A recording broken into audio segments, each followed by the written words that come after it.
I absolutely lost my mind trying to break this band and actually got demoted from being the band leader at one point. I was on this whole hero's journey, right? I got addicted to heroin when I was in high school, and then I finally came back. After 3 years of just like brutal addiction, I finally got sober and I moved back to Boston to pursue this band I started in high school called A Crash Republic with my guitarist Andrew. We recruited Steve, his friends, to play drums, and we were on this mission, right? We recorded this EP and I felt very attached to it because I wrote a lot of the songs about addiction, and so this felt like my sort of like redemption arc, my hero's journey, and I became so obsessed with it becoming perfect. And it did not help. We self-produced and mixed all of it, and so the files were living on my computer, and I just became so obsessed with it becoming perfect because it had to be fucking perfect. I swear, this was gonna be our big break. And so I became so obsessed with it becoming so perfect that I just spent a straight month doing mix revisions and tweaking the snare and thinking that we need to add this and that. And by the end of it, we spent so long on revisions, and Andrew and Steve were just like waiting on me to the point where we're just like, what are we doing? Why are we not releasing this?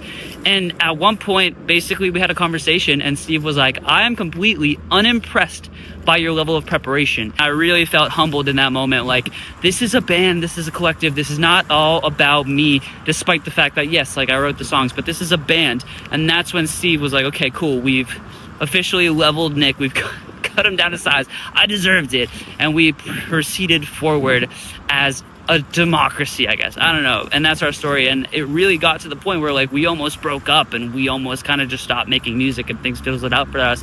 But we were able to kind of reach a common ground. And I know a lot of people can relate to that when it's your project and you're just so obsessed and you have these other collaborators who are supposed to be equally involved, but you just take total control and you kind of like monopolize the situation and just like make it completely your own. And then you push those collaborators away, and those collaborators don't appreciate that. They have a lot to offer. So if this resonated with you, you know, stick around. We got tons of music on the way and tons of stories on the way. Speak of the devil.